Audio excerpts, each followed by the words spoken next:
longue lutte pour la sécurisation du territoire, les forces armées du Burkina Faso ont créé l'hécatombe dans les rangs des terroristes au centre-est et détruit leurs bases dans la région du centre-nord du pays.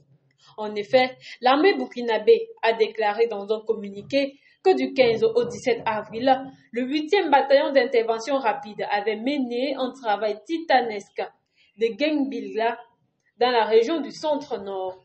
La grande base terroriste, qui était dans la localité depuis 5 ans, a été complètement détruite par des frappes aériennes de l'armée. Après les frappes des raids aériens, les troupes burkinabées au sol avaient essuyé des tirs les terroristes. Depuis 2015, l'insécurité dans ce pays d'Afrique de l'Ouest a coûté la vie à de nombreuses personnes et fait de milliers de déplacés. Mais les forces armées du pays ont réalisé des progrès extraordinaires sur le plan sécuritaire ces derniers temps. Cela nonobstant l'existence de poches de résistance et d'insécurité, les combats se poursuivent sur d'autres fronts. La présidente de la Tanzanie, Samia Suluhu Hassan, a effectué une visite officielle en Turquie du 17 au 21 avril. C'est ce qu'a annoncé mercredi la direction de la communication de la présidence turque.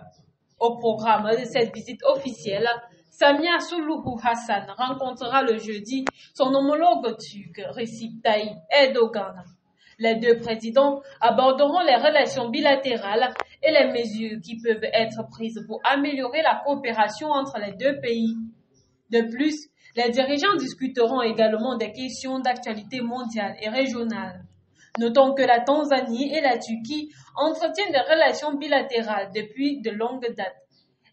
Ainsi, les deux pays coopèrent dans les domaines de l'industrie, de la défense, de l'éducation, du développement, de la santé, du tourisme, de l'économie et de la communication. Par ailleurs, la première réunion de la Commission économique mixte Turquie-Tanzanie a eu lieu en 2012 à Dar es Salaam, la plus grande ville et le centre financier de la Tanzanie.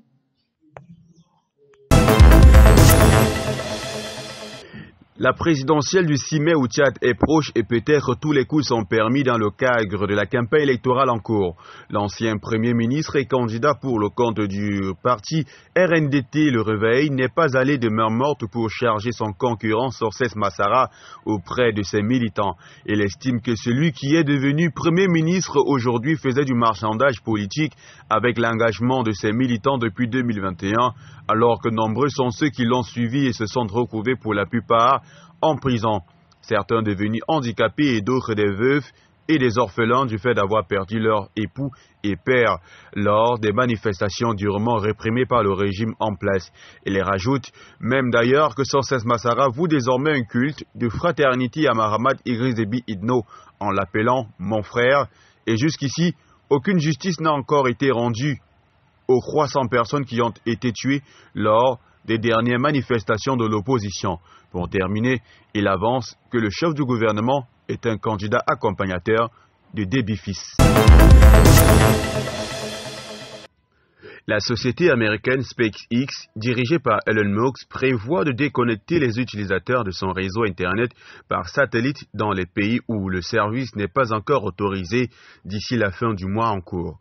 Un service qui était déjà accepté par de nombreuses entreprises dont le fonctionnement requiert de la connexion stable. Celles-ci vont devoir faire recours à des moyens alternatifs dans les jours à venir en attendant que SpaceX puisse avoir une autorisation formelle pour opérer sur l'ensemble du territoire camerounais.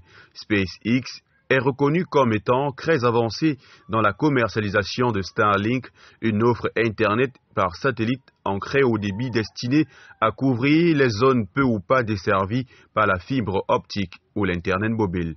Cette décision de Starlink intervient après que le gouvernement a demandé à la compagnie d'arrêter la commercialisation de ses services au Cameroun et de bloquer les utilisateurs camerounais.